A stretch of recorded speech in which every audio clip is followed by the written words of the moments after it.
മനുഷ്യന്റെ നഗ്നനേത്രങ്ങൾ കൊണ്ട് കാണാവുന്ന നൂറുകണക്കിന് ദിവ്യകാരുണ്യ അത്ഭുതങ്ങൾ ലോകത്തിന്റെ വിവിധ ഭാഗങ്ങളിൽ നടന്നിട്ടുണ്ടെങ്കിൽ കൂടി പ്രസിദ്ധമായ 4 ദിവ്യകാരുണ്യ അത്ഭുതങ്ങളെക്കുറിച്ചാണ് ഞാനിന്ന് നിങ്ങളോട് ഷെയർ ചെയ്യുന്നത്.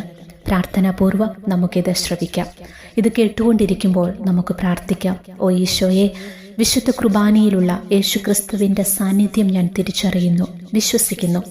മനുഷ്യനിർമ്മിതമായ ഗോതമ്പപ്പവും മുന്തിരിച്ചാറും അഭിഷിക്തന്റെ ശുശ്രൂഷകളാൽ കർത്താവിൻ്റെ തിരുശരീര രക്തങ്ങളായി മാറുന്ന ആ വലിയ അത്ഭുതം അനുദിനവും ലോകത്ത് നടക്കുമ്പോൾ, ഈ ദിവ്യകാരുണ്യ അത്ഭുതങ്ങളെക്കുറിച്ച് ഞങ്ങൾ കേൾക്കുമ്പോൾ ഞങ്ങളുടെ ജീവിതങ്ങളിലും നിയോഗങ്ങളിലും വലിയൊരത്ഭുതം നടക്കുവാൻ, ഇത് കേട്ടു തീരുമ്പോൾ അങ്ങയുടെ ശക്തമായ ഇടപെടൽ ഞങ്ങളുടെ ജീവിതത്തിന്മേൽ നിയോഗങ്ങളുടെ മേൽ ഉണ്ടാകുവാൻ കൃപയുണ്ടാകണമേ.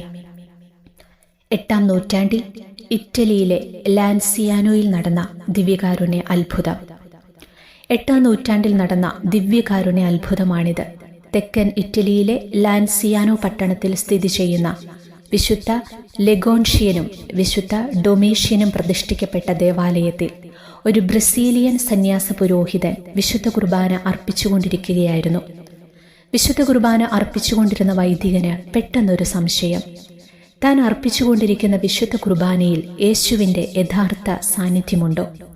ദിവ്യബലിയിലെ പ്രധാന ശുശ്രൂഷാ കർമ്മമായ തിരുശരീര രക്തങ്ങൾ വാഴ്ത്തുന്ന സമയത്ത് ഇതെൻ്റെ ശരീരമാകുന്നു, ഇതെൻ്റെ രക്തമാകുന്നു എന്ന വാക്കുകൾ അദ്ദേഹം ഉരുവിട്ടപ്പോൾ അപ്പവും വീഞ്ഞും യഥാർത്ഥ മനുഷ്യമാംസവും രക്തവുമായി മാറുന്നത് ആ വൈദികൻ കണ്ടു.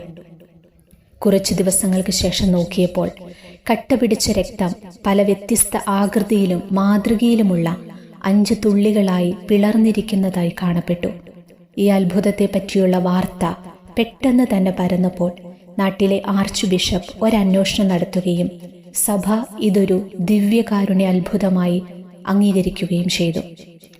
ഇന്നും ഈ മാംസം ഭദ്രമായി സൂക്ഷിച്ചിരിക്കുകയാണ്. 1971 ശരീരഘടനാ ശാസ്ത്രജ്ഞനായ പ്രൊഫസർ ഒഡോർഡോ ലിനോളി മാംസത്തിന്റെ ഒരു ശാസ്ത്രീയ വിശകലനം നടത്തി. മാംസം ഹൃദയപേശിയാണെന്നും രക്തം പുതുരക്തവും, അതായത് 1200 വർഷങ്ങളുടെ പഴക്കമുള്ള രക്തത്തിന് വിപരീതമായി സംരക്ഷക പദാർത്ഥങ്ങളുടെ അംശം പോലും ഇല്ലായിരുന്നുവെന്നായിരുന്നു അദ്ദേഹത്തിന്റെ നിഗമനം.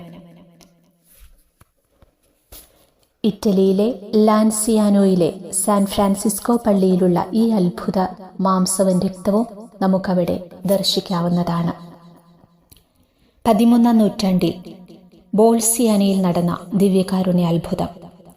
ഇറ്റലിയിലെ ഓർവേത്തോയിൽ വിശുദ്ധ കുർബാന അർപ്പിച്ചുകൊണ്ടിരുന്ന ഒരു പുരോഹിതന് തിരുവോസ്തിയിലെ ക്രിസ്തു സാന്നിധ്യത്തെപ്പറ്റി സംശയങ്ങളുണ്ടായിരുന്നു. വാഴ്ത്തൽ കഴിഞ്ഞ ഉടനെ തിരുവോസ്തിയിൽ നിന്നും അൾത്താരവിരിയിലേക്ക് തുടർച്ചയായ രക്തപ്രവാഹമുണ്ടായി.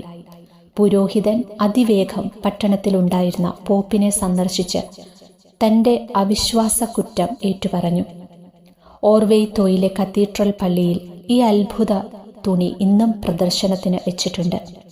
ഈ അത്ഭുതം നടന്നതായി വിശ്വസിച്ചിരുന്ന സമയം മുതൽ 100 വർഷം വരെ ഇതേപ്പറ്റിയുള്ള വാർത്തകൾ പുറത്തു വന്നില്ല എന്ന കാരണത്താൽ ചില ചരിത്രകാരന്മാർ ഈ സംഭവത്തിന്റെ സത്യത്തെ ചോദ്യം ചെയ്യുന്നുണ്ട്. എന്നിരുന്നാലും ഈ സംശയങ്ങൾക്കുള്ള മറുപടിയായി ഈ അൾത്താരവിരിപ്പ് ഇന്നും നിലനിൽക്കുന്നു. 18-ാം നൂറ്റാണ്ടിൽ സിയന്നായിൽ നടന്ന ദിവ്യകാരുണ്യ അത്ഭുതം. 1730 ആഗസ്റ്റ് 14-ാം തീയതി ഇറ്റലിയിലെ സിയന്നായിലെ കത്തോലിക്ക സമൂഹം സ്വർഗാരോഹണ തിരുനാളിന് മുമ്പുള്ള ഒരു സായാഹ്ന ആഘോഷത്തിലായിരുന്നപ്പോൾ ഒരു സംഘം കള്ളന്മാർ സെന്റ് ഫ്രാൻസിസ് പള്ളിയിൽ കയറി 100 കണക്കിന് വാഴ്ത്തിയ തിരുവോസ്തി സൂക്ഷിച്ചിരുന്ന ഒരു സ്വർണ്ണ സക്രാരി അവർ മോഷ്ടിച്ചു കൊണ്ടുപോയി. 2 ദിവസങ്ങൾക്ക് ശേഷം സിയന്നായിലെ മറ്റൊരു പള്ളിയിലെ നേർച്ചപ്പെട്ടിയിൽ വെളുത്ത എന്തോ മുഴച്ചു നിൽക്കുന്നതായി ആരോ കണ്ടു. വൈദികർ പെട്ടി തുറന്നപ്പോൾ അഴുക്കു പിടിച്ച് ചിലന്തി വലകളിൽ കുരുങ്ങിക്കിടക്കുന്നത് കളവുപോയ തിരുവോസ്തികളാണെന്ന് അവർ കണ്ടെത്തി. അതാവുന്നിടത്തോളം ഭംഗിയായി വൃത്തിയാക്കിയതിനു ശേഷം ഓസ്തികൾ ഒരു പുതിയ സക്രാരിയിലാക്കി പരിഹാരകർമ്മത്തിനും ആരാധനാ പ്രാർത്ഥനകൾക്കായി സെന്റ് ഫ്രാൻസിസ് പള്ളിയിലേക്ക് തിരിച്ചു കൊണ്ടുപോകുകയും ചെയ്തു.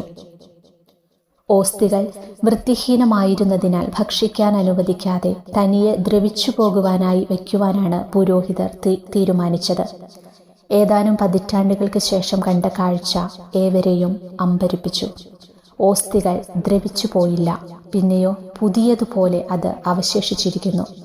285 വർഷങ്ങളായി ഇന്നും ഇതേ ഓസ്തികൾ അതേ അവസ്ഥയിലിരിക്കുന്നു.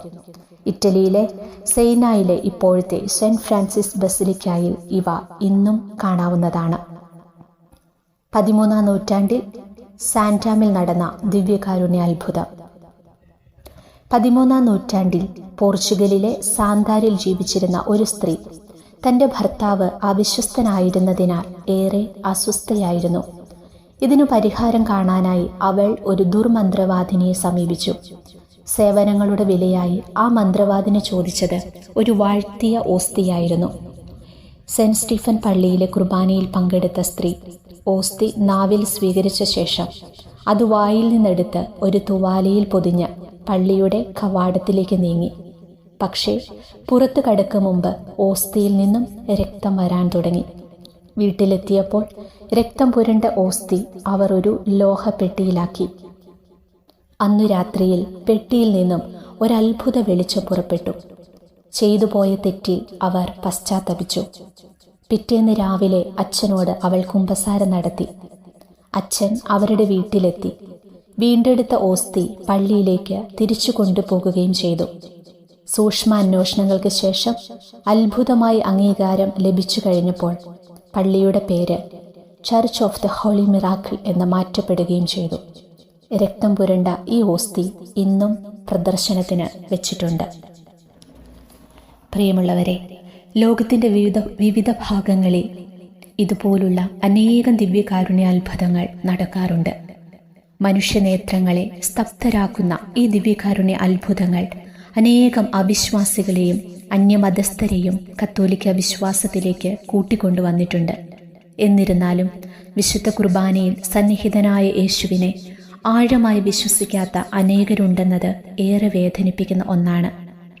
ഓരോ ദിവ്യകാരുണ്യ അത്ഭുതങ്ങളെയും ശാസ്ത്രീയപരമായ ഗവേഷണങ്ങൾക്ക് വിധേയമാക്കിയാണ് അംഗീകരിക്കുന്നതെങ്കിലും ഓരോ വിശുദ്ധ കുർബാനയിലും അപ്പവും വീഞ്ഞും യേശുവിൻ്റെ തിരുശരീര രക്തങ്ങളായി രൂപപ്പെടുന്നുണ്ടെന്ന സത്യം സഭാതിൻ്റെ പാരമ്പര്യത്തോട് ചേർത്ത് മുറുകെ പിടിക്കുന്നു. വിശുദ്ധ കുർബാനയിൽ ആഴപ്പെട്ട ഒരു ജീവിതം നയിക്കുവാൻ വേണ്ട കൃപയ്ക്കായി നമുക്കും പ്രാർത്ഥിക്കാം.